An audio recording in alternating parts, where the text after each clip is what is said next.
والذين جاهدوا فينا لنهدينهم سبلنا وإن الله لمع المحسنين. صدق الله العظيم. وقال رسول الله صلى الله عليه وعلى آله وأصحابه وسلم: من خاف أدلج ومن أدلج بلغ المنزل. ألا إن سلعة الله الغالية، ألا إن سلعة الله الجنة، أو كما قال صلى الله عليه وعلى آله وأصحابه وسلم. اللهم صل على سيدنا مولانا محمد وعلى آل سيدنا مولانا محمد وبارك وسلم. اللهم صل على سيدنا مولانا محمد وعلى آل سيدنا مولانا محمد وبارك وسلم. يا رب صل وسلم دائما أبدا على حبيبك خير الخلق كلهم. جزا الله عنا محمدا صلى الله عليه وسلم بما هو أهله. عزیزان گرامی قدر اور میرے دوستوں، عزیزوں، بزرگوں اور ساتھیوں، یہ بات بہت اچھی طرح سمجھ لینی چاہیے، بلکہ صرف سمجھنی نہیں چاہیے، ذہن اور دماغ میں اتار لینی چاہیے کہ جس طرح انسان جب بیمار ہوتا ہے تو انسان بیمار ہونے کے بعد اسے کوئی بھی بیماری لگتی ہے تو اس کے اثرات ظاہر ہوتے ہیں. جیسے کسی انسان کو بخار ہوا، جب بخار ہوتا ہے سمجھدار لوگ فوراً بتا دیتے ہیں، اور وہ بیمار اپنے آپ بتا دیتا ہے کہ میرا جسم گرم ہو رہا ہے، میرے سر میں درد ہو رہا ہے، میرے ہاتھوں پیروں میں ایسا لگتا ہے جیسے یہ ٹوٹے جا رہے ہیں، اور سخت قسم کا درد میں محسوس کر رہا ہوں. اور ڈاکٹر کا کام یہ ہوتا ہے کہ وہ اس کا پورا حال سنیں اور پھر اس کے بعد اس کے حال کے مطابق اس کو دوا لکھ کر دے دیں.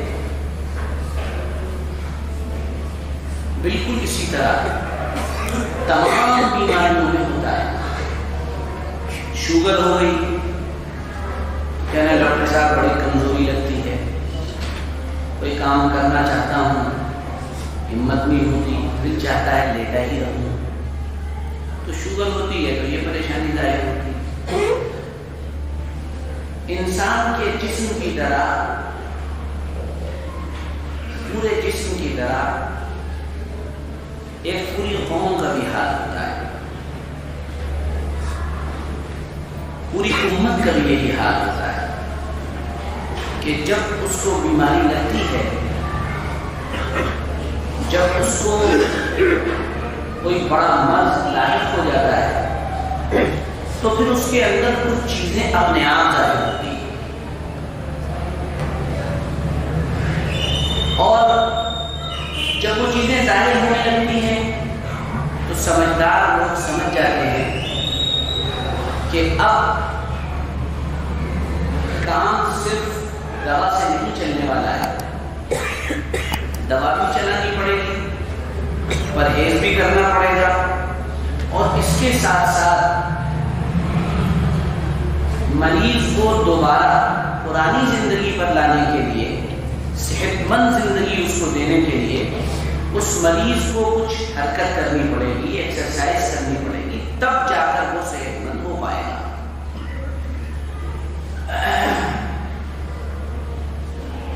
اسی لیے جب آپ کتابوں کو پڑھیں گے اور تاریخ کا وہ باب پڑھیں گے، وہ چیپٹر آپ پڑھیں گے جس میں یہ بتایا گیا ہے کہ کسی بھی قوم پر، کسی بھی پوری ملت پر جب زوال آتا ہے تو اس کی بنیادی اور بیسک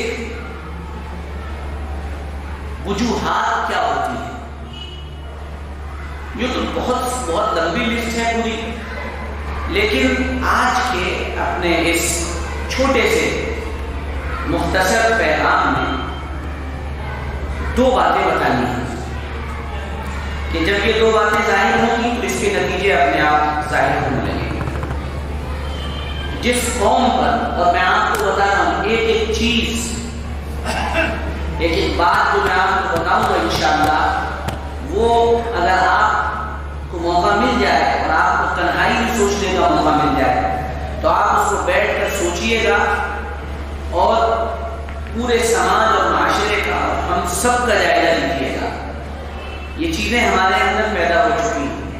پہلی چیز، جب کسی قوم پر زوال آتا ہے تو اس کے آنے سے پہلے ایک نشانی یہ ظاہر ہوتی ہے کہ ان کی عقلوں پر زوال آ جاتا ہے. ان کی عقلوں پر زوال آنے کا مطلب یہ ہے ان کے سوچنے کا ڈائمنشن بدل جاتا ہے، ان کے سوچنے کا انداز بدل جاتا ہے، ان کے سوچنے کا طور طریقہ بدل جاتا ہے. وہ زمانے کی رفتار کے مطابق سوچ نہیں پاتے ہیں. وہ اللہ تعالیٰ کے دیے ہوئے اشاروں کو نظر انداز کر دیتے ہیں، اور اس کی بڑی تعداد ایسے لوگوں کی ہوتی ہے جو جوان العمر ہوتے ہیں، جن کے جذبات ان کی عقل پر غالب ہوتے ہیں. ان کے پاس جذباتی نعرے بڑے شاندار ہوتے ہیں، بہت خوبصورت اور بڑے اعلیٰ درجے کے وہ نعرے لگاتے ہیں. اور وہ نعرے آج کے دور میں محلوں میں اور گلیوں میں نہیں لگائے جاتے. وہ باتیں آج کے دور میں کسی پلیٹ فارم سے نہیں کہی جاتی ہیں کہ کسی جلسے میں یہ باتیں کہی گئی ہیں. وہ نعرے اکثر سوشل میڈیا پر لگائے جاتے ہیں، اور جو سمجھدار آدمی ہوتا ہے وہ دیکھ رہا ہوتا ہے، وہ ان کو پڑھ رہا ہوتا ہے، اور یہ بہت خوبصورتی کے ساتھ سمجھ رہا ہوتا ہے کہ ان کے سوچنے کا انداز بدل گیا ہے. اور وہ یہ سمجھ رہا ہوتا ہے کہ تیر کمان سے نکل چکا ہے، شعور ختم ہو گیا ہے، احساس ختم ہو گیا ہے، زمانے کی رفتار کو یہ لوگ پکڑ نہیں پا رہے ہیں. اچھا، ایسے میں جو بھی سمجھدار آدمی انہیں سمجھانے کے لیے اٹھتا ہے، یہ لوگ اس کو برا بھلا کہتے ہیں، اس کو غلام کہتے ہیں، اس کو مانسک طور پر، دماغی اعتبار سے ایک کمزور ذہن والا انسان کہتے ہیں. حالانکہ وہ ہوتا بڑا سمجھدار. ایک نوجوان کو میسج آیا، وہ کہنے لگا کہ مولانا صاحب میں لوگوں کو سمجھاتا ہوں تو لوگ مجھے بیوقوف کہتے ہیں. میں نے کہا ہر سمجھدار آدمی کو ابتداءً بیوقوف ہی کہا جاتا ہے، اور پھر اس کے بعد جب چیزیں کھلتی ہیں اور سمجھ میں آنا شروع ہوتی ہیں اور وہ آدمی مر جاتا ہے سمجھانے والا. ہم مردہ پرست لوگ ہیں، اور ہم نے تو قسم اٹھائی ہوئی ہے کہ جب لوگ مر جائیں گے تب ان کی قدر کریں گے انشاءاللہ، زندگی میں قدر نہیں کریں گے بالکل بھی. یہ تو ہماری قسم ہے. جب مر جاتے ہیں تو کہتے ہیں بہت ہی شاندار آدمی تھے یار، کیا آدمی تھا یار، کیا بول دیا کرتا تھا، کیا لکھ دیا کرتا تھا، کیا اس کی رائے ہوتی تھی. یہ ہمیشہ سے ہمارے یہاں ہوتا چلا آ رہا ہے. تو اس میں سمجھانے والوں کو ڈرنا نہیں چاہیے. ہوتا ہے، یہ ہوتا ہے. تو جب بھی جس قوم میں عقل چلی جائے، عقل کا فقدان ہو جائے، عقل ان کی مغلوب ہو جائے، ہار جائے، اور جذبات عقل کو کنٹرول کرنے لگے. میرے جملوں کو یاد رکھیے گا، جذبات، ایموشنز عقل کو کنٹرول کرنے لگے. یعنی ہونا تو یہ چاہیے تھا، ترتیب یہ تھی، شریعت سب سے اوپر ہے تو شریعت دماغ کو کنٹرول کرے اور دماغ جذبات کو کنٹرول کرے. لیکن یہ الٹا چلتے ہیں، الٹی ہی چال چلتے ہیں. دیوانگان عشق آنکھوں کو بند کرتے ہیں دیدار کے لیے. ان کی ترتیب الٹ جاتی ہے. یہ یہاں سے چلنا شروع ہوتے ہیں. ان کا دل ان کے دماغ کو کنٹرول کر لیتا ہے، اور دماغ اور عقل چونکہ مکمل نہیں ہے، شریعت کا علم نہیں ہے، شریعت کا علم نہیں ہے تو یہ علم کو جہالت سمجھتے ہیں، یہ علم کو دشمنی سمجھتے ہیں، یہ علم کو بزدلی سمجھتے ہیں، یہ علم کو یہ سمجھتے ہیں کہ ہم کو دبایا جا رہا ہے۔ یہ عجیب و غریب مزاج ہے۔ ایک نوجوان تھا، میں نے اس سے ملاقات کی، میں نے اس سے مصافحہ کیا، تو جب میں نے اس سے مصافحہ کیا تو جناب رسول اللہ صلی اللہ علیہ وسلم کی سنت ہے کہ جب کسی سے مصافحہ کرو تو مصافحہ کرنے میں اس کے ہاتھ کو ایک ٹچ، یعنی ذرا مصافحہ فیروزآباد کی زبان میں کرا ہونا چاہیے، سخت ہونا چاہیے، اور اس کا مطلب یہ ہوتا ہے کہ آپ ٹچ دے رہے ہیں۔ اچھا، دوسری بات یہ ہے کہ اس وقت تک جامع ترمذی کی روایت ہے، نمبر بھی بتا دے رہا ہوں 3242 اس کا نمبر ہے، جب آپ اس سے مصافحہ کریں تو دیر تک اس کا ہاتھ پکڑے رہیں جب تک وہ خود نہ چھوڑائے نہ چھوڑے۔ ایک نوجوان سے میری ملاقات ہوئی، میں نے اس سے مصافحہ کیا، اور میں مصافحہ مضبوط ہی کرتا ہوں، بھائی میں خود مضبوط آدمی ہوں تو میں مصافحہ بھی مضبوط کروں گا، تو میں نے مضبوط مصافحہ کیا، اس سے مضبوط مصافحہ کیا تو وہ پہلے تو میری طرف دیکھنے لگا، پھر میں نے اس کا ہاتھ چھوڑا، تو جب اس نے چھوڑایا چھوڑ دیا۔ اگلے دن وہ اپنے کزن سے کہہ رہا تھا، دیکھ رہے ہو کل ملے تھے اور اپنی طاقت دکھا رہے تھے، بتاؤ مصافحہ ایسے دیا جاتا ہے، اپنی طاقت دکھانے ہیں؟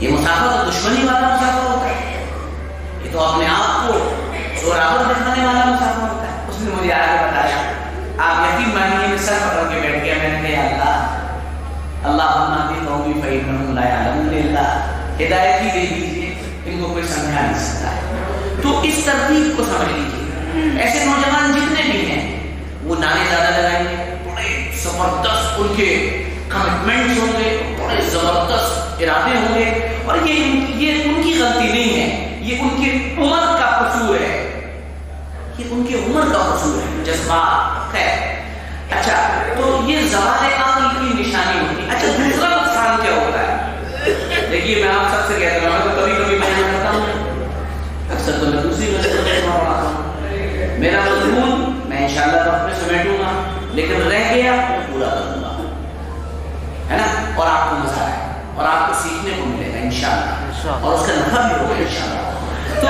اب دوسری چیز کیا ہوتی ہے، جب عقل پر زوال آتا ہے، اگلا اسٹیپ، عقل مند لوگ پیدا ہونا بند ہو جاتے ہیں، بہت تھوڑے سے عقل مند رہ جاتے ہیں۔ پوری آبادی میں، پوری اتنی بڑی آبادی میں 2-4 لوگ عقل مند تھے۔ مولانا قاسم نانوتوی رحمۃ اللہ علیہ کے پاس ایک صاحب آئے، کہ حضرت دیوبند میں کتنے عقل مند لوگ ہیں؟ تو حضرت نے فرمایا 1.5۔ حضرت 1.5 تو سمجھے نہیں، کہ کچھ عقل ہمارے فلاں شاگرد کے اندر ہے اور آدھے عقل مند ہمارے منشی نہاد صاحب، بس اتنی عقل۔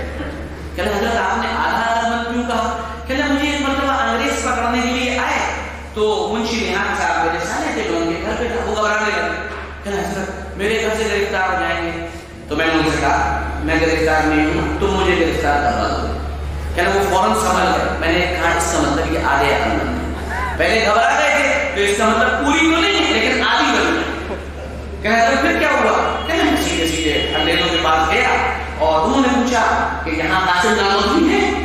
تو میں نے کہا کہ قاسم نانوتوی کہاں، قانون کی تلاش ہے، تو میں معلوم کرنا ہے۔ کہ میں تھوڑا سا ہٹ کے کھڑا ہو گیا اور میں نے ان سے کہا ابھی تو یہی ہے۔ کہ یہاں تھے، کہاں گئے؟ کہ دیکھیے تلاش آپ کریے، کہ تم کون ہو؟ کہ میرا نام خورشید حسین ہے۔ حضرت کا چاند کی تاریخ کے اعتبار سے جو نام تھا وہ خورشید حسین تھا۔ تو حضرت یہ بات کہہ کے وہاں سے ہٹ گئے، چلے گئے۔ تو حضرت نے اندر جا کر منشی نہاد صاحب سے کہا تم آدھے عقل مند، اور ایک ان کے شاگرد، تو جب تو آبادی میں عقل مندوں کی کمی ہو جاتی ہے۔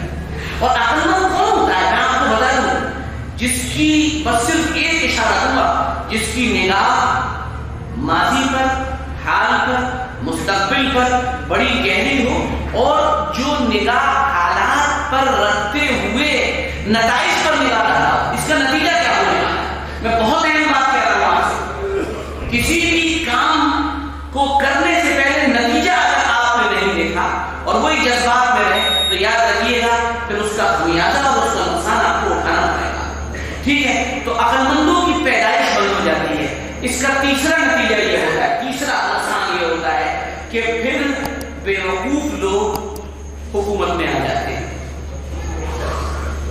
استحکام سے ہوتا ہے. نادان لوگ حکومت میں آتے ہیں. ساری دنیا کے اندر افسوس اور رونا یہی ہے, ساری دنیا کو رونا یہی ہے کہ دنیا کا بیوقوف ترین انسان کون؟ جو اپنے پیدا کرنے والے خالق اور مالک کو نہیں پہچانتا, جو اس بات کو نہیں جانتا کہ اللہ نے مجھے پیدا کیا ہے. خدا پیدا کرنے والا ہے, کوئی چیز بنی ہوئی ہے تو اس کا بنانے والا کوئی ہے. اور میں اتنی عجیب بات آپ کو بتاؤں, دنیا میں بڑا منکر ہوا ہے خدا کا, بڑا اس نے انکار کیا ہے خدا کا, شریعت کے خلاف, دین کے خلاف, توحید کے خلاف, رسالت کے خلاف, قرآن کے خلاف, توحید کے خلاف اور انجیل کے خلاف اور بائبل کے خلاف اور قانون کو قلم توڑ دیے لکھ کر. برٹینڈر رسل اس کا نام تھا. وہ یہ کہتا ہے کہ خدا کے ہونے کی یوں کوئی دلیل مجھے سمجھ میں نہیں آتی ہے, لیکن ایک بات ضرور ہے, ہر چیز جو بنی ہوئی ہے اس کا کوئی نہ کوئی بنانے والا ضرور ہوتا ہے. یہ دنیا بنی ہے تو اس کا بنانے والا کوئی ضرور ہے. میرے نزدیک سب سے مضبوط طریقے اب آپ سوچیے, اقتدار میں وہ لوگ جن کو استنجا کرنے کی تمیز نہیں, اقتدار میں وہ لوگ جو اللہ کو پہچانتے نہیں. نتیجہ کیا ہوا؟ نکلا عقل مندی نہیں ہے, عقل پر زوال آیا تو یہ نتیجے آنے لگے سامنے. جیسے بخار آیا, سر میں درد, پیر میں درد, گھٹنوں میں درد, جسم میں درد, بالکل اسی طرح عقل پر جب زوال آیا تو پہلا نتیجہ کیا ہوا؟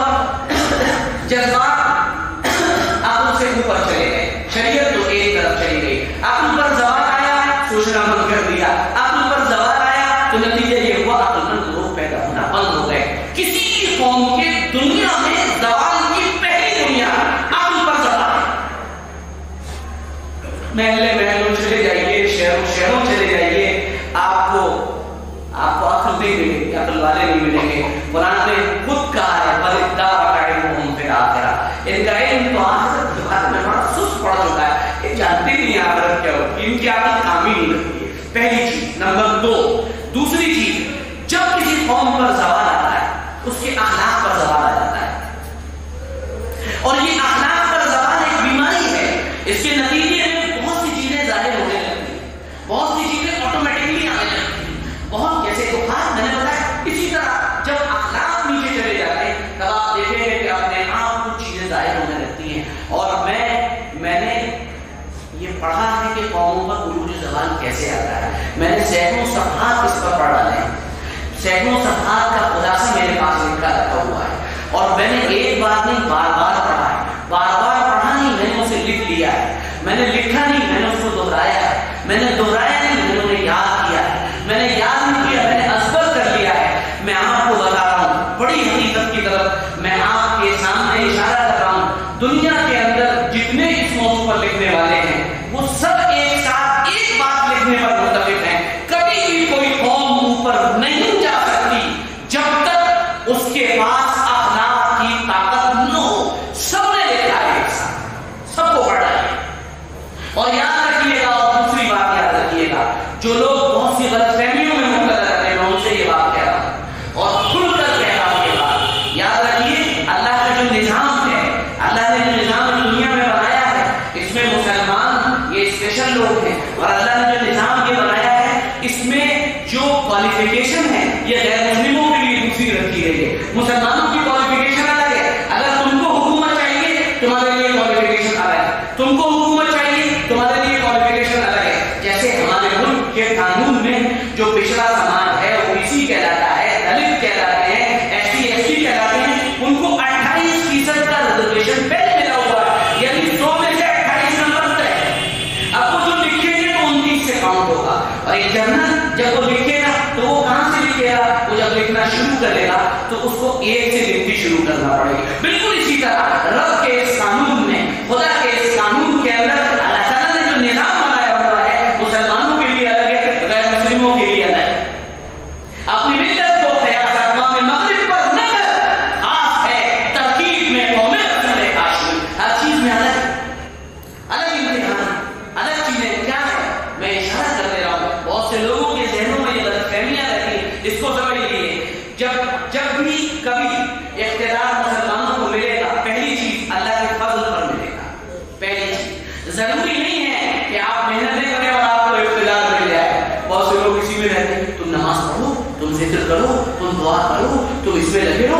کچھ صحیح ہو جائے گا. غلط فہمی ہے, نکالیے ذہن سے, ایسا نہیں ہوتا ہے. نمبر 1 بات, خدا کا فضل ہوگا تو ملے گا. نمبر 2 بات, اخلاقی قوتیں بہت اعلیٰ ہو جائے گی, عقل, ذہن, دماغ, شعور بہت اوپر لیول پہ چلا جائے گا, اور ادھر دین بھی مضبوط ہوگا, فضل خدا بندی بھی ہوگا, اور عقل, ذہن, شعور, دماغ, یہ سب برین بہت اعلیٰ لیول پہ چلا جائے گا, پھر فضل خدا بندی ہوگا. تب اللہ تعالیٰ کہیں گے وعد اللہ الذین آمنوا وعملوا الصالحات ليستخلفنهم في الارض كما استخلف الذین من قبلهم. اس آیت کا یہی مفہوم ہے جو میں آپ کے سامنے بیان کر رہا ہوں. اب یہ بیچ کی ایک بات کی آگے چلتے ہیں. جب اخلاق پر زوال آتا ہے تو کیا نشانیاں ہیں, یہ بھی سنیے. نمبر 1, پہلی بات, جب اخلاق پر زوال آتا ہے تو پہلی چیز کیا ہوتی ہے, وہ قوم بابر وحیش کوش کے آدم دوبارہ نہیں, بابر عیش کرو دنیا میں کچھ نہیں ہے, وہ دوبارہ کرنے والے نہیں. وہ قوم عیش و عشرت کی شوقین ہو جاتی ہے. تاریخ کے دریچے میں ایسے کر کے جھانکیے, ان صفحات کو پڑھیے, آپ دیکھیں گے جب اس ملک میں ہمارے اوپر زوال آیا ہے نا, تو اس زوال کے اندر بنیادی طور پر سب سے بنیادی نشانی یہی تھی, یہ پوری کی پوری قوم ایک نشے کے اندر ڈوب گئی تھی. حد یہ ہے, عالمگیر اورنگزیب اپنے مشیر سے کہتا ہے کہ پوری مملکت کے اندر, اتنی بڑی مملکت اس کی تھی, وہ سب افغانستان وغیرہ سب اسی میں تھا, اکھنڈ بھارت کا طور پہ, تو وہ کہتا ہے کہ پوری مملکت میں صرف 2 لوگ شراب نہیں پیتے, ایک قاضی صاحب نہیں پیتا, ایک میں نہیں پیتا, باقی مجھے کسی کے بارے میں یقین نہیں ہے, سب کسی نہ کسی طرح شراب پی رہے ہوتے ہیں. چیزیں مان دیں گے ایسے حالات, عیش مزے میں ڈوب جاتے ہیں وہ لوگ, ان کو اپنے علم کی فکر نہیں ہوتی. کیا ہم دل پر ہاتھ رکھ کر اللہ کے گھر میں آپ بیٹھے ہیں, آپ بتائیے اپنے دل پر ہاتھ رکھ کر, کیا ہم ان حالات سے نہیں گزر رہے ہیں کہ ہم اپنے میں ڈوبے ہوئے نہیں ہیں؟ نشے الگ الگ ہوتے ہیں, ایڈکشنز الگ الگ ہوتے ہیں. کسی کو شراب کا نشہ ہے, کسی کو شراب کا نشہ ہے, کسی کو کھانے کا نشہ ہے, کسی کو اقتدار کا نشہ ہے, کسی کو دولت کی ہوس ہے, کسی کو حرص کا نشہ ہے, کسی کو شہرت کا نشہ ہے, کسی کو اس بات کا نشہ ہے کہ میں بڑا دنیا ہوں, کسی کو اس بات کا نشہ ہے کہ میں آگے چلے جاؤں, کسی کو اس کا نشہ ہے کہ میں خوبصورت نظر آؤں, کسی کو اس کا نشہ ہے کہ لوگ میری تعریف کریں. یہ نشے ہمارے اوپر نہیں ہیں. کسی کو اس کا نشہ ہے کہ میں ہوں اور میرا نمبر ہو اور میرا کمرہ ہو اور میرا موبائل ہو, کسی کو اس کا نشہ ہے. کسی کو دوسروں کو گالی دے کر دینے میں مزہ آتا ہے, اس کا نشہ ہے. کسی کو دوسرے کی کمیاں نکالنے میں مزہ آتا ہے. ہم سب نشے میں ڈوبے ہوئے, مان لیجیے میری بات, ہم سب نشے میں ڈوبے ہوئے ہیں. ان نشوں سے جب تک ہم نکلیں گے نہیں, حالات تبدیل ہونے والے نہیں ہیں. نمبر 2, دوسری چیز, یعنی میں مثالیں اگر دوں گا تو آپ لوگ یہ وقت آپ کے سامنے کم ہو جائے گا, آپ کہیں گے کہ یہ کیا ہو رہا ہے. میں دوسری مثال ہے, دوسری چیز جو اخلاقی زوال پر کسی قوم پر مسلط ہوتی ہے, اخلاق جس کے بگڑتے ہیں, اور وہ دوسری چیز جب آتی ہے اس کی دوسری نشانی جو ہے یہ ہوتی ہے, وہ لوگ ہمیشہ آپس میں لڑتے ہیں. وہ دشمنوں کے خلاف, وہ اپنے ٹارگیٹڈ دشمنوں کے خلاف بڑے نرم ہوتے ہیں, بڑے ٹھنڈے ہوتے ہیں, بڑے کام ہوتے ہیں. اس کے مقابلے میں وہ اپنوں سے لڑ رہے ہیں. حکم تو یہ تھا وَأَعِدُّوا لَهُمْ مَا اسْتَطَعْتُم مِّن قُوَّةٍ وَمِن رِّبَاطِ الْخَيْلِ تُرْهِبُونَ بِهِ عَدُوَّ اللَّهِ وَعَدُوَّكُمْ.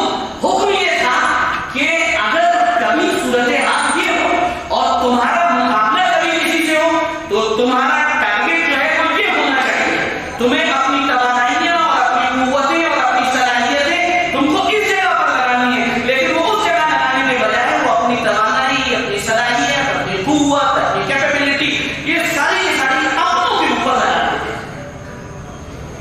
قلم کا زور اپنوں کو کاٹنے پر لگے گا, زبان کا زور اپنوں کی عزتیں اچھالنے میں لگے گا. رات و دن کی جو پوری سینے تیار ہوں گی وہ دوسروں کی ٹوپی اچھالنے کی, یہ ہو رہا ہے کہ نہیں ہو رہا. سیدنا شہید رحمۃ اللہ علیہ جو ایک اسلامی نظام اور سسٹم قائم کرنا چاہتے تھے 19ویں صدی کے شروع کا یہ واقعہ ہے. آپ نے اس کے لیے ایک علاقے کو چنا، آپ وہاں تشریف لے گئے، وہاں کے عمرا سے بات ہوئی، وہاں کے ذمہ داروں سے بات ہوئی اور کہا کہ اسلام کا ایک خوبصورت نظام اور سسٹم یہاں پر قائم کریں گے، کیونکہ نظام کے بغیر اسلام سمجھ میں نہیں آ رہا ہے۔ جب اسلامی نظام قائم ہوگا، سسٹم قائم ہوگا تو پھر اسلام نظر آ جائے گا۔ وہ لوگ پہلے شروع میں کہتے ہیں ہاں بات بہت اچھی ہے، آپ ایسا کریے۔ جب سید احمد شہید رحمۃ اللہ علیہ نے وہاں پر محنت شروع کی، وہاں پر کوششیں شروع کی اور وہاں پر پوری طاقت اور قوت کے ساتھ اسلامی سسٹم اور نظام کا نفاذ شروع کیا، باہر والوں نے بھی، اپنے گھر والوں نے مخالفت کی ہے۔ یار محمد اور سلطان محمد یہ دو لوگ تھے جو سید احمد شہید کے مقابلے پر کھڑے ہوئے تھے۔ 3 سال ان کی بغاوت کو ختم کرنے میں لگے سید احمد شہید رحمۃ اللہ علیہ۔ کسی شاعر نے بڑے درد بھرے انداز میں کہا، دل کے پھپھول جل اٹھے سینے کے داغ سے، اس گھر کو آگ لگی ہے گھر کے چراغ سے۔ داستان ہے 1857 میں پہنچ جائیے، سراج الدولہ کھڑا ہوا تھا، اس کے خلاف کوئی اور نہیں کھڑا ہوا، اپنے کھڑے ہوئے تھے۔ ٹیپو سلطان 1799 میں شہید ہوا ہے، اس کے خلاف کون تھا؟ انگریز تو بات میں تھے، انگریزوں کو تو نہ تو چلے چپا دیے تھے اس نے، لیکن سامنے کون تھا مقابل؟ جعفر بنگالا اور صادق استقل، نگے دین، نگے ملت، نگے وطن،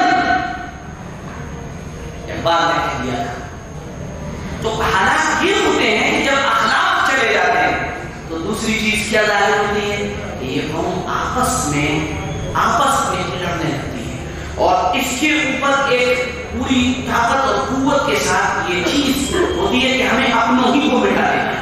آگ کے بارے میں آپ نے سنا ہوگا، آگ کے بارے میں، آگ جو بہت تیز جلتی ہے اور اسے کوئی اور چیز کھانے والی نہ ملے تو کہا یہ جاتا ہے آگ خود کو کھانے لگتی ہے۔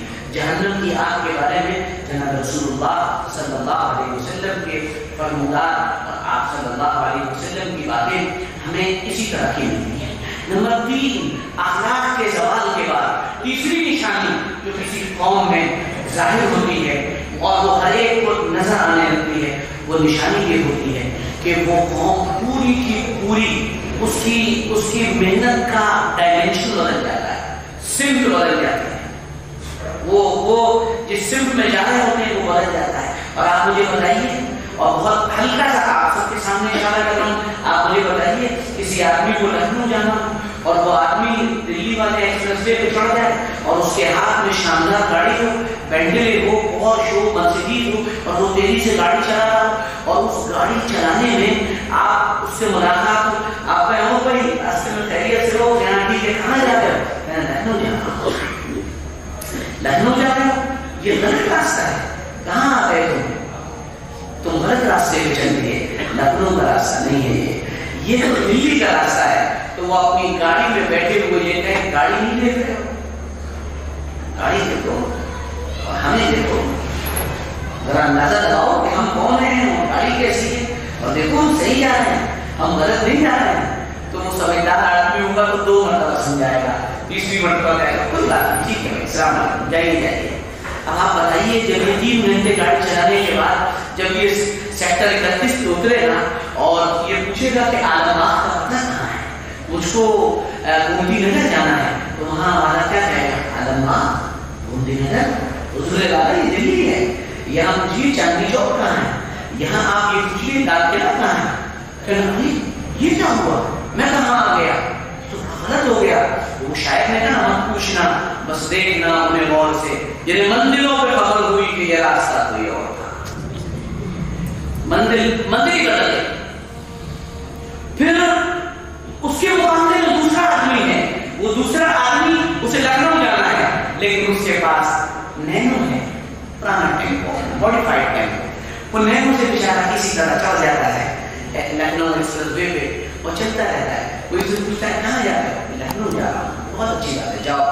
تو وہ بیچارہ 6 گھنٹے کے بعد بڑی محنت و مشقت سے اس کے نینو کے ساتھ اترتا ہے وہاں پر اور پھر وہاں پوچھتا ہے کہ مجھ کو عالم باغ کا لوگ کہتے ہیں، بائیں ہو جائے گی، آپ اسے لیفٹ لے لیجیے گا، عالم باغ مل جائے گا، مجھے فلانے پاس جانا، آگے جائیے، وہاں سے ادھر لے لیجیے گا۔ آپ بتائیے کہ اب یہ جو گاڑی میں اچھی گاڑی میں بیٹھنے والا سمجھدار ہے یہ زیادہ سمجھدار ہے، یہ بیچارہ سیدھا آدمی اس کو منزل کا پتہ چل گیا۔ جن قوموں پر اخلاقی زوال آتا ہے ان کے ساتھ یہی حال ہوتا ہے، یہی حال ہوتا ہے۔ ان کو اپنی منزل پتہ نہیں رہتی ہے اور وہ سوچ رہے ہوتے ہیں کہ ہم بہت اچھا کام کرتے ہیں۔ اور چوتھی اور آخری بات یہ ہے کہ جب بھی جس قوم پر زوال آتا ہے، اخلاقی زوال، چوتھی نشانی یہ ظاہر ہوتی ہے وہ اپنے پیسے کا صحیح استعمال بھول جاتے ہیں۔ وہ اپنے پیسے کا استعمال کرنا ہی نہیں جانتے، انہیں پتہ ہی نہیں ہوتا کہ اللہ کی کتنی بڑی نعمت اور اس کا استعمال کہاں کرنا ہے۔ وہ اپنے پیسے کو اڑا رہے ہوتے ہیں اور سمجھدار لوگ اپنے پیسے کو جان رہے ہوتے ہیں کہ یہ پیسہ کتنا قیمتی ہے، خرچ کہاں کرنا ہے، کہاں لگانا ہے، کہاں نہیں لگانا، اس کو دینا ہے، اس کو نہیں دینا، اس کے ذریعے سے ہم کیا کیا خیر وجود میں لا سکتے ہیں۔ وہ قوم اپنے پیسے کا استعمال بھول جاتی ہے، پوری کی پوری ساری کی ساری قوم، ہم پوری مسلمان امت اس وقت فکر مانتے ہیں، 1-2% لوگوں کو چھوڑ کر اپنے پیسے کا صحیح استعمال کر چکے ہیں۔ جب بھی یہ ہوگا زوال پوری طاقت کے ساتھ آئے گا۔ اور اورنگزیب عالمگیر رحمۃ اللہ علیہ کے دور میں 1707 کے اندر جو اورنگزیب آیا اس کے خزانے میں ہر سال 25 ارب روپیہ صرف ٹیکس کا آتا تھا، زمین کا ٹیکس اور کھیتیوں کا ٹیکس، زکات وغیرہ، صدقات وغیرہ، 25 ارب روپے آتا تھا۔ لیکن اس کے بعد والے اس چیز کو 1707 اور 32 سال تک باقی نہیں رہ پائے۔ 1739 کے اندر حملہ ہوا ہے، نادر خان اور نادر خان سب لوٹ کر لے گیا ہے۔ اس سے پہلے کے حالات میں لکھا ہے کہ غیر مسلم بادشاہ کی شادی تھی، اجیت سنگھ کی شادی تھی اور بادشاہ کے طرف سے تو انہوں نے کہا یہ ہمارا ساتھ والا آدمی ہے، اس کی شادی میں شاہی خرچہ ہونا چاہیے۔ شاہی خرچہ کیا ہونا چاہیے؟ یہ خرچہ ایسا ہونا چاہیے کہ دنیا دیکھے اور یاد رکھے۔ کروڑوں روپے کے اعتبار سے صرف شادی کے اندر لے جا کر کروڑ سے ہم نے خرچ کر دیا ہے۔ نتیجہ کیا ملا؟ ایک وقت آیا کہ گورنمنٹ کے کاریگروں کو تنخواہ بانٹنے کے لیے نہیں رہی۔ تو میرے دوستوں، میرے عزیزوں، میرے بزرگوں، میں پھر اپنی بات کو دہرا رہا ہوں اور آخری بات کہہ کے بات پوری کروں گا۔ جب بھی کسی قوم پر زوال آتا ہے تو جیسے بیماریاں آتی ہیں، میں پورے بیان کا لکھے آپ کے سامنے پیش کر دے رہا ہوں۔ میں نے کوئی جذبات میں بات نہیں کیا، میں نے کوئی اپنے پریچت انداز میں کوئی بات آپ کے سامنے نہیں کی، میں نے سنجیدگی کے ساتھ آپ کے سامنے بات کی ہے۔ نمبر 1 میں نے بتایا تھا کہ جب بھی کبھی جسم بیمار ہوتا ہے تو اس کی نشانیاں ظاہر ہو جاتی ہیں۔ بخار آتا ہے، نشانیاں ظاہر ہوتی ہیں، سر میں درد ہوتا ہے، پیر میں درد ہوتا ہے، گھٹنوں میں درد ہوتا ہے، یہ چیزیں ظاہر ہو جاتی ہیں، لوگ سمجھ جاتے ہیں بیمار ہے۔ بالکل اسی طرح جب قوم بیمار ہوتی ہے تو 2 بڑی نشانیاں ظاہر ہو جاتی ہیں۔ نمبر 1 پہلی چیز یہ ظاہر ہوتی ہے کہ اس کی عقل پر زوال آ جاتا ہے۔ عقل پر زوال کا مطلب یہ ان کا سوچنے کا انداز بدل جاتا ہے۔ عقل پر زوال کا مطلب یہ جو جذبات ہیں یہ عقل کو کنٹرول کر لیتے ہیں۔ ہمارے یہاں نوجوانوں کی بڑی تعداد ایسی ہے، بڑی تعداد ایسی ہے جو یہ سمجھ رہے ہوتے ہیں کہ بس ہم سے زیادہ سمجھدار کوئی نہیں ہے اور اس وقت ناموں سے کام چل جائے گا۔ اور پھر اس کے بعد عقل جب جذبات کے قابو میں آتی ہے، شریعت کا تو بیچاروں کو پتہ ہی کوئی نہیں ہوتا۔ میں نے اس آدمی کی مثال دی تھی نا جس سے مسافر کیا تھا، آپ کو یاد ہوگا، تو وہ شریعت تو ہوتی نہیں ہے تو یہ یہاں پر کنٹرول کر لیتا ہے۔ نتیجہ یہ ہوتا ہے فیروز آباد کے زمان میں یہ بہرایا کرتا ہے، کیا کہتے ہیں یہ بہرایا، ارے کیوں بہرایا کرتا ہے؟ یہ ایسی بہراتا رہتا ہے۔ پھر اس کے بعد دوسری بات میں نے بتائی تھی جب قوم پر زوال آتا ہے تو اخلاقی قوت نیچے چلی جاتی ہے، اخلاق مر جاتے ہیں۔ نتیجے میں کچھ نشانیاں ظاہر ہوتی ہیں۔ پہلی نشانیاں یہ عیش اور آرام کی عادی بن جاتی ہے قوم۔ میں نے اس کو بہت سے بادشاہوں کی مثالیں دی آپ کو۔ نمبر 2 دوسری بات یہ ہوتی ہے کہ آپس میں اپنی طاقتوں کو لگانے لگتے ہیں، سارے لڑائیاں آپس میں ان کی ہوتی ہیں، دشمن سامنے دیکھ رہا ہوتا ہے اور یہ کسی میں خوش ہوتے ہیں۔ اور تیسری بات میں نے بتائی ڈائمینشن بدل جاتا ہے ان کا یہ سوچنے کا ایک انداز ان کا بدل جاتا ہے، یہ کسی اور پر سوچنے لگتے ہیں۔ حالانکہ اللہ تعالیٰ کے اشارے موجود ہوتے ہیں، نشانیاں موجود ہوتی ہیں، لیکن اس کے باوجود وہ ان اشاروں کو اور ان چیزوں کو سمجھ نہیں پاتے۔ نمبر 4 یہ اپنی دولت کا استعمال کرنا بھول جاتے ہیں۔ آخری بات کہہ کے بات پوری کروں گا، اللہ تعالیٰ کے اشارے واضح طور پر سامنے موجود ہیں، سب کے سامنے موجود ہیں، اس کو بتانے کی کوئی ضرورت نہیں ہے، آپ بہت سمجھدار ہیں۔ لیکن یہاں پر صرف ایک واقعہ بلکہ دو چھوٹے سے باتیں اٹھ کر کے ناشی بات کو ختم کر رہا ہوں. دیکھیے جب آپ پر زوال آتا ہے تو ایک بات یہ بھی ہوتی ہے, یہ بڑی عجیب و غریب بات ہوتی ہے کہ آپ چھوٹی چیزوں پر خوش ہو جاتے ہیں. اچھا یہی مل گیا, سبحان اللہ, الحمدللہ. اس پر ایک واقعہ سنانا پڑے, دل کے درد کے ساتھ سنیے گا, میں جوش میں نہیں سنا رہا ہوں یہ واقعہ. اسپین جہاں مسلمانوں نے 800 سال حکومت کی ہے, جب وہاں مسلمانوں پر زوال آیا تھا تو وہاں کا ایک بادشاہ تھا جو عیسائی بادشاہ تھا. اس نے اپنے آپ کو کہا تھا کہ میں عیسائیوں کو اور مسلمانوں دونوں کا بادشاہ ہوں. چنانچہ مسلمان اور اس کے پاس ایک مسلمان امیر گیا, اس کا نام تھا حسام الدین. جب وہ وہاں پہنچا تو اس کو بھائی لے کے پہنچا تھا کہ ہم آپ کے شرم میں آ رہے ہیں اور آپ ہماری اس کو قبول فرما لیجیے. تو اس کے پاس ایک بندریا بنی ہوئی تھی, بندریا چھوٹی سی, الفانسو کا اس کا نام. تو بندریا بنی ہوئی تھی, تو جب یہ اپنے چیزیں پیش کر کے جانے لگا واپس, تو الفانسو نے کہا ارے تم اتنا ہدیہ لے کر آئے ہو, میں بھی تمہیں کچھ بدلے میں دینا چاہتا ہوں تاکہ ہماری دوستی کی ایک یادگار باقی رہے. چنانچہ جب وہ جانے لگا تو جاتے ہوئے وہ ایک بندریا یہ لے گا کہ ہماری دوستی کی یادگار رہے گی. تو تاریخ بتاتی ہے کہ حسام الدین جو تھا اس نے اس بندریا کو اپنے سینے سے لگایا, بڑی محبت کے ساتھ لے گیا اور لے جا کر اس نے باقاعدہ اس بندریا کو اپنے پاس باندھے رکھا. یہ چیز یہ بتاتی ہے کہ جب قوموں پر زوال آتا ہے سوچ بھی چھوٹی ہو جاتی ہے, چھوٹی چیزوں پر وہ خاموش ہو جاتے ہیں. نمبر 2 دوسرا اشارہ میں آپ کو بتایا, توجہ سے سنیے گا, بہت توجہ سے سنیے گا, ہر نوجوان توجہ سے سنیں. اور میں نے اس کو ویسے بھی اس سے پہلے اپنی صبح کے پیغام میں اس کا ویڈیو ڈال دیا ہے. میں نے کہا تھا اللہ کے اشارے ہوتے ہیں اور ان اشاروں کو سمجھنا چاہیے, اور یہ چیزیں سمجھدار لوگ سمجھ جاتے ہیں, بے وقوفوں اور نادانوں کو سمجھ میں نہیں آتی, کیونکہ عقل تو واقعی ہی رہی ہے. یہ میں بتا رہا ہوں آپ کو, اور یہ میں واقعہ پھر دوبارہ سنا رہا ہوں. چنگیز خان, اس کا نام آپ نے بار بار سنا ہوگا. چنگیز خان کے پاس ایک اس کا باز سوال ہوا, تو شکرا بھی کہتے ہیں, باز بھی کہتے ہیں. تو اس کا جو باز سوال ہوا تھا نا, تو اس کو بڑا محبوب رکھتا تھا. اور باز جو ہوتا ہے نا, اس کی ایک خاص نشانی یہ ہوتی ہے, جب آپ کو اسے اپنے پاس رکھنا ہو تو آپ اس کے آنکھوں پر پٹی چڑھاتے ہیں تاکہ وہ کہیں نہ جائے. تو باز سمجھ جاتا ہے کہ مجھے شکار پہ نہیں جانا, ابھی یہی رہنا ہے. اور جب آپ کو اس کو شکار پہ بھیجنا ہوتا ہے تو آپ اس کے آنکھ کی پٹی کھولتے ہیں اور اس کو شکار پر بھیجتے ہیں. شکار پر بھیجنے کا ایک مطلب اور مقصد یہ بھی ہوتا ہے کہ وہ اس کے آگے کا چکر لگا کر آئے, کوئی خطرہ ہوگا تو وہ آپ کو بتا دے گا, وہ آپ کو اشارہ کر دے گا کہ آگے خطرہ کہیں موجود ہے. وہ اپنے پرانے طور پر ڈرون کیمرہ ہے, اس کی آنکھیں بڑی تیز ہوتی ہیں, وہ اپنے شکار کو آسمان سے دیکھ لیتا ہے, اس لیے اللہ نے اس کو سمجھ دی ہوتی ہے. سمجھدار لوگ بھی اتنے ہی تیز ہوتے ہیں, وہ آنے والے اشاروں کو سمجھ رہے ہوتے ہیں اور ان کو یہ معلوم ہوتا ہے کہ اب ایسا ہوگا, وہ سمجھا رہے ہوتے ہیں. لیکن یہ واقعہ بہت بڑا سبق ہے نوجوان کے لیے, اور کان کھول کر میرے اس پیغام کو سنیں آپ لوگ. چنگیز خان جب نکلا تو اس کے بعد جو باز تھا اس نے اپنے باز کو اڑایا, وہ اڑا کر چکر لگا کر آ گیا, کوئی شکار اسے نہیں ملا. ادھر یہ علاقہ ریگستان کا علاقہ تھا, یہاں ان کے پاس کھانے پینے کا بھی کوئی سامان نہیں تھا.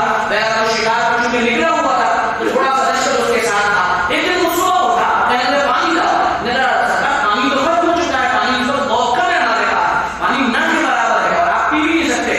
چنگیز خان کو غصہ آیا کہ شکار کا سامان بھی نہیں ہے, پانی بھی ختم ہو گیا, چلو لشکر کو لپیٹو, سامان لپیٹو, آگے بڑھو. لیکن اس سے پہلے چنگیز خان آگے بڑھا, اور آگے بڑھ کر اس نے اپنے باز کا وہ جو آنکھ پر پردہ پڑا ہوتا تھا اس کو کھول دیا. جب اس کو کھول دیا تو باز اس کے ہاتھ میں بیٹھا ہوا تھا, اس کو پیاس بھی لگ رہی تھی, اس نے غصے میں باز کو اڑا دیا. چلتے چلتے یہ ایک پہاڑ کے نیچے پہنچا, وہاں پانی کی پتلی سی دھار آ رہی تھی, اس کے ہاتھ میں کٹورا تھا, پیاسے کو کیا چاہیے تھا پانی, اس نے کٹورا لیا اور اس کے اوپر یہ جو پانی آ رہا تھا اس کے نیچے لگا دیا. یہ پانی پیو. جب وہ کٹورا بھرنے لگا وہ باز اوپر سے آیا اور آنے کے بعد اس نے پوری طاقت کے ساتھ پنجہ مارا اور اس کا وہ کٹورا گرا دیا. چنگیز خان کو بڑا غصہ آیا کہ پیاس میں پانی چاہیے اور میرا پانی جو بھرا تھا وہ اس نے گرا دیا. پھر تھوڑی دیر کے بعد اس نے پھر دوبارہ وہ کٹورا بھرا, اور کٹورا بھرنے کے بعد دوبارہ وہ پینے جا رہا تھا, پھر باز آیا اور پھر اس نے ٹکر ماری اور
ترمیم کو سمجھیے، اور کوئی بات اگر آپ کو پانی دینے سے منع کر رہا ہے، پینے نہیں دے رہا ہے، یعنی کوئی عقلمند آدمی اگر آپ کو کچھ سمجھا رہا ہے اور آپ اس کو عقلمند سمجھتے بھی ہو تو اشاروں کو سمجھو، اور اشاروں کو سمجھ کر کم سے کم ایسے بن جاؤ کہ اس بات کی بات مان لو، تاکہ جس پیالے کو تم پانی کی طرح پینا چاہتے ہو تم کہیں زہر نہ پی لو۔ اللہ کرے